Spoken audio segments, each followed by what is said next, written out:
Chapter 13. Tom's mind was made up now. He was gloomy and desperate. He was a forsaken, friendless boy, he said.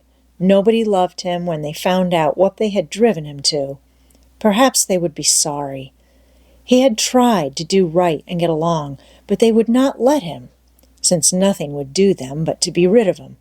Let it be so, and let them blame him for the consequences. Why shouldn't they? What right had the friendless to complain? Yes, they had forced him to it at last. He would lead a life of crime. There was no choice. By this time he was far down Meadow Lane, and the bell for school to take up tinkled faintly upon his ear. He sobbed now to think he should never, never hear that old familiar sound any more. It was very hard, but it was forced on him since he was driven out into the cold world. He must submit. But he forgave them. Then the sobs came, thick and fast. Just at this point he met his soul's sworn comrade, Joe Harper, hard-eyed and with evidently a great and dismal purpose in his heart. Plainly here were two souls with but a single thought. Tom, wiping his eyes with his sleeve, began to blubber out something about a resolution to escape from hard usage and lack of sympathy at home by roaming abroad into the great world never to return, and ended by hoping that Joe would not forget him. But it transpired that this was a request which Joe had just been going to make of Tom, and had come to hunt him up for that purpose. His mother had whipped him for drinking some cream which he had never tasted and knew nothing about. It was plain that she was tired of him and wished him to go. If she felt that way, there was nothing for him to do but succumb. He hoped she would be happy, and never regret having driven her poor boy out into the unfeeling world to suffer and die. As the two boys walked sorrowing along, they made a new compact to stand by each other and be brothers, and never separate till death relieved them of their troubles. Then they began to lay their plans. Joe was for being a hermit and living on crusts in a remote cave, and dying, sometime of cold and want and grief. But after listening to Tom, he conceded that there were some conspicuous advantages about a life of crime, and so he consented to be a pirate. 3 miles below St. Petersburg, at a point where the Mississippi River was a trifle over a mile wide, there was a long, narrow wooded island with a shallow bar at the head of it, and this offered well as a rendezvous. It was not inhabited. It lay far over toward the further shore, abreast a dense and almost wholly unpeopled forest. So Jackson's Island was chosen. Who were to be the subjects of their piracies was a matter that did not occur to them. Then they hunted up Huckleberry Finn, and he joined them promptly, for all careers were one to him. He was indifferent. They presently separated to meet at a lonely spot on the river bank 2 miles above the village at the favorite hour, which was midnight. There was a small log raft there which they meant to capture. Each would bring hooks and lines and such provision as he could steal in the most dark and mysterious way, as became outlaws. And before the afternoon was done, they had all managed to enjoy the sweet glory of spreading the fact that pretty soon the town would hear something. All who got this vague hint were cautioned to be mum and wait. About midnight, Tom arrived with a boiled ham and a few trifles, and stopped in a dense undergrowth on a small bluff overlooking the meeting place. It was starlight and very still. The mighty river lay like an ocean at rest. Tom listened a moment, but no sound disturbed the quiet. Then he gave a low, distinct whistle. It was answered from under the bluff. Tom whistled twice more. These signals were answered in the same way. Then a guarded voice said, "Who goes there?" "Tom Sawyer, the Black Avenger of the Spanish Main. Name your names." "Huck Finn, the Red-Handed, and Joe Harper, the Terror of the Seas." Tom had furnished these titles from his favorite literature. "'Tis well. Give the countersign." 2 hoarse whispers delivered the same awful word simultaneously to the brooding night. Blood! Then Tom tumbled his ham over the bluff and let himself down after it, tearing both skin and clothes to some extent in the effort. There was an easy, comfortable path along the shore under the bluff, but it lacked the advantages of difficulty and danger so valued by a pirate. The terror of the seas had brought a side of bacon and had about worn himself out with getting it there. Finn, the red-handed, had stolen a skillet and a quantity of half-cured leaf tobacco, and had also brought a few corn cobs to make pipes with. But none of the pirates smoked or chewed but himself. The Black Avenger of the Spanish Main said it would never do to start without some fire. That was a wise thought. Matches were hardly known there in that day. They saw a fire smoldering upon a great raft 100 yards above, and they went stealthily thither and helped themselves to a chunk. They made an imposing adventure of it, saying, "Hist!" every now and then, and suddenly halting with finger on lip, moving with hands on imaginary dagger hilts, and giving orders in dismal whispers that if the foe stirred, to let him have it to the hilt, because dead men tell no tales. They knew well enough that the raftsmen were all down at the village, laying in stores, or having a spree, but still, that was no excuse for their conducting this thing in an unpiratical way. They shoved off, presently Tom in command, Huck at the after oar, and Joe at the forward. Tom stood amidships, gloomy-browed, and with folded arms, and gave his orders in a low, stern whisper. "Luff, and bring her to the wind." "Aye, aye, sir." "Steady, steady." "Steady it, sir." "Let her go off a point." "Point it is, sir." As the boys steadily and monotonously drove the raft toward midstream, it was no doubt understood that these orders were given only for style, and were not intended to mean anything in particular.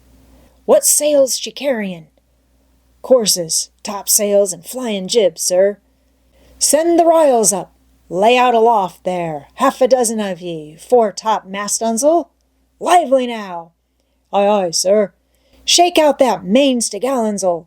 Sheets and braces. Now, my hearties." "Aye, aye, sir." "Hellum a lee, hard a port. Stand by to meet her when she comes. Port, port. Now, men, with a will. Steady." "Steady it is, sir."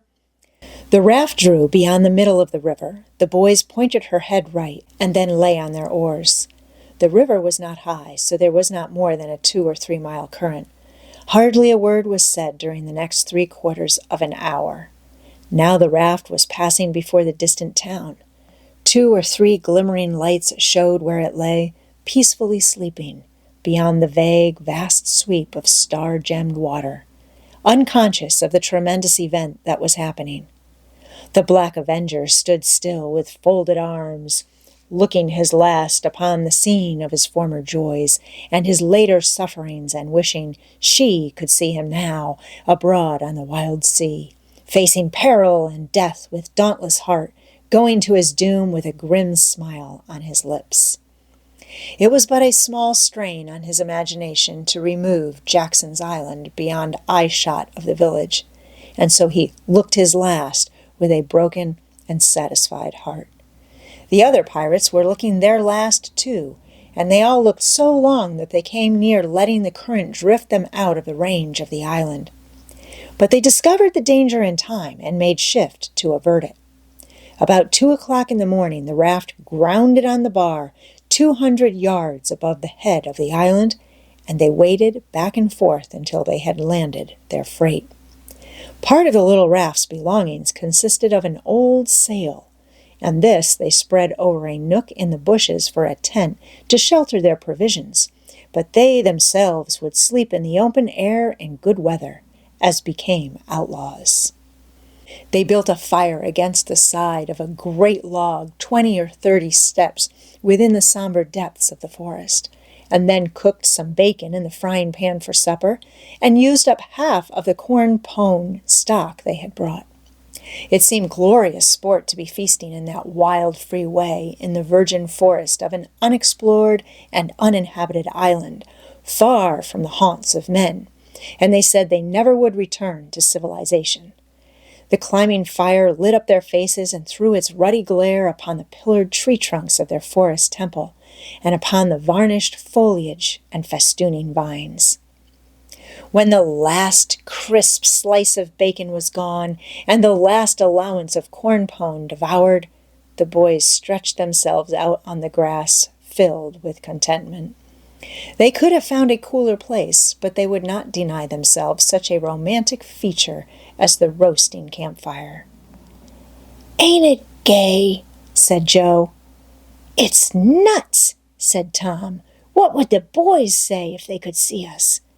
"Say, well, they just die to be here. Hey, Hucky!" "I reckon so," said Huckleberry. "Anyways, I'm suited. I don't want nothing better than this. I don't ever get enough to eat, generally. And here they can't come and pick at a feller and bullyrag him so." "It's just the life for me," said Tom. "You don't have to get up mornings, and you don't have to go to school and wash and all that blame foolishness. You see, a pirate don't have to do anything, Joe, when he's ashore, but a hermit, he has to be praying considerable, and then he don't have any fun anyway, all by himself that way." "Oh, yes, that's so," said Joe, "but I hadn't thought much about it, you know. I'd a good deal rather be a pirate now that I've tried it." "You see," said Tom, "people don't go much on hermits nowadays like they used to in old times, but a pirate's always respected, and a hermit's got to sleep on the hardest place he can find, and put sackcloth and ashes on his head, and stand out in the rain, and—" "What does he put sackcloth and ashes on his head for?" inquired Huck. "I don't know, but they've got to do it. Hermits always do. You'd have to do that if you was a hermit." "Derned if I would," said Huck. "Well, what would you do?" "I don't know, but I wouldn't do that." "Why, Huck, you'd have to. How'd you get around it?" "Why, I just wouldn't stand it. I'd run away." "Run away? Well, you would be a nice old slouch of a hermit. You'd be a disgrace." The red-handed made no response, being better employed. He had finished gouging out a cob, and now he fitted a weed stem to it, loaded it with tobacco, and was pressing a coal to the charge and blowing a cloud of fragrant smoke. He was in the full bloom of luxurious contentment. The other pirates envied him this majestic vice, and secretly resolved to acquire it shortly. Presently Huck said, "What does pirates have to do?" Tom said, "Oh, they have just a bully time. Take ships and burn them, and get the money and bury it in awful places in their island where there's ghosts and things to watch it, and kill everybody in the ships, make 'em walk a plank. And they carry the women to the island," said Joe. "They don't kill the women." "No," assented Tom, "they don't kill the women. They're too noble, and the women's always beautiful, too." "And don't they wear the bulliest clothes?" "Oh, no, all gold and silver and diamonds," said Joe with enthusiasm. "Who?" said Huck. "Why, the pirates." Huck scanned his own clothing forlornly. "I reckon I ain't dressed fittin' for a pirate," said he with a regretful pathos in his voice, "but I ain't got none but these." But the other boys told him that fine clothes would come fast enough after they should have begun their adventures. They made him understand that his poor rags would do to begin with, though it was customary for wealthy pirates to start with a proper wardrobe. Gradually their talk died out, and drowsiness began to steal upon the eyelids of the little waifs. The pipe dropped from the fingers of the red-handed, and he slept the sleep of the conscience-free and the weary. The terror of the seas and the Black Avenger of the Spanish Main had more difficulty in getting to sleep. They said their prayers inwardly and lying down, since there was nobody there with authority to make them kneel and recite aloud. In truth, they had a mind not to say them at all, but they were afraid to proceed to such lengths as that, lest they might call down a sudden and special thunderbolt from heaven. Then at once they reached and hovered upon the imminent verge of sleep. But an intruder came now that would not down. It was conscience. They began to feel a vague fear that they had been doing wrong to run away, and next they thought of the stolen meat, and then the real torture came.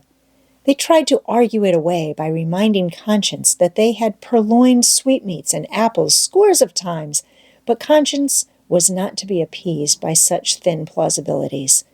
It seemed to them, in the end, that there was no getting around the stubborn fact that taking sweetmeats was only hooking, while taking bacon and hams and such valuables was plain simple stealing.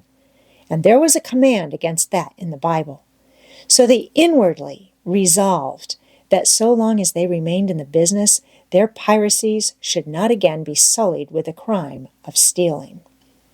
Then conscience granted a truce, and these curiously inconsistent pirates fell peacefully to sleep.